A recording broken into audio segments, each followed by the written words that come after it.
Hi, this is Mary Beth Harrison with Dallas Native Voice, and as we're nearing the end of the year, I wanted to share some predictions that's coming to us from Matthew Gardner, who's the chief economist for specializing in residential and commercial real estate. Inman News is who brings this to us, and we look to them for our source for all things real estate. They are really up to date with what's happening in technology, what's happening in the housing market all over the United States.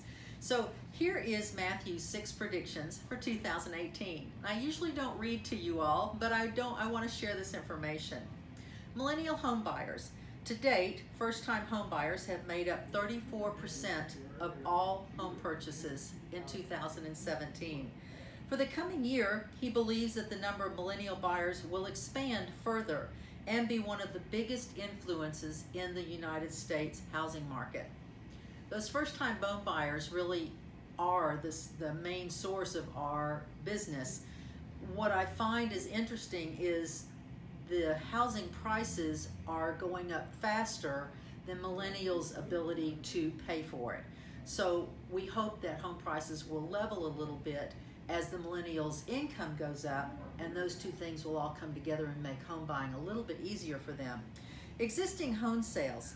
As far as existing home sales are concerned, in 2018, we should expect a reasonable increase of 3.7%. That's quite a bit lower than what it has been in 2017. Many areas' demand will continue to exceed the supply, but a slight increase in inventory will help take some of the heat off of the market. Because of this, home prices are likely to rise, but by more modest 4.4%.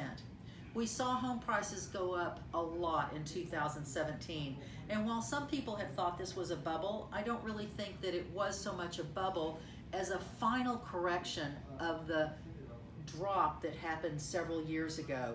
We saw home prices slashed during the financial crisis, and if you think about it, if this is where things were and they dropped down to here, it took us several years just to get back to even before it started that rise. So while we thought, or people thought it was a bubble, I think it was just more a really solid correction. New home sales. Now this is where we've seen a real problem, is new homes build can't keep up with the demand. And because again of the financial crisis so many years ago, the home builders really stopped building. And so now they're having to play catch up, and they just can't build fast enough or get things on the ground for the amount of buyers that want new home sales. So he's saying that new home sales in 2018 should rise by about 8%. That's pretty significant. Prices increasing by 4.1%. While housing stats and therefore sales will rise next year, they will still remain well below the long-term average due to escalating land, labor, and materials and regulatory cost. So home prices will continue to go up of new home sales, and there's a lot that goes into that. I still see a lack of inventory of low income new construction. New construction prices just continue to go up. And depending on what city you're living in, Dallas is a good example. Land value is so high in the heart of the city that people are having to go further and further out into the suburbs to get housing prices that they can afford. So we're seeing more of a movement out than the home prices in. So it's all about the land value. If you can get the land at a good price, then the building becomes logical. Lastly, here are interest rates.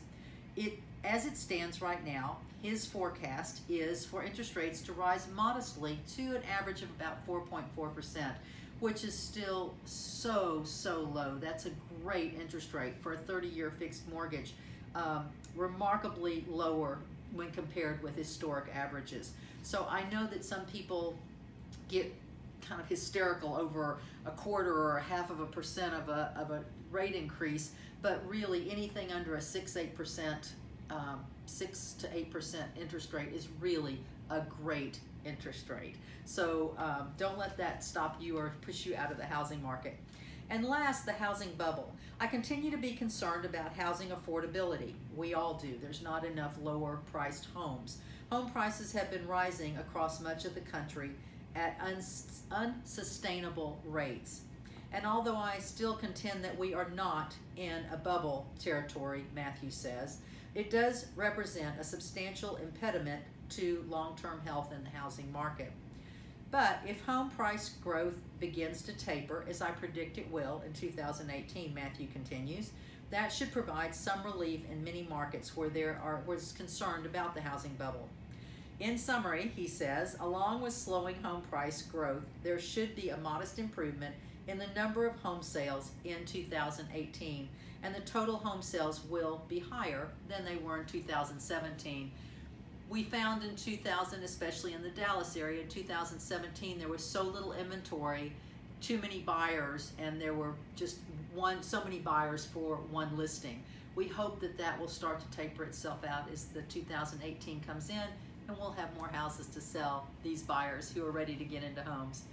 So that's our prediction for 2018. We hope your holiday season is a wonderful one, and we are where you are. You can find us on Facebook, Instagram, Pinterest, you name it, we go where you are, and you can always find us at dallasnative.com. Thanks for listening.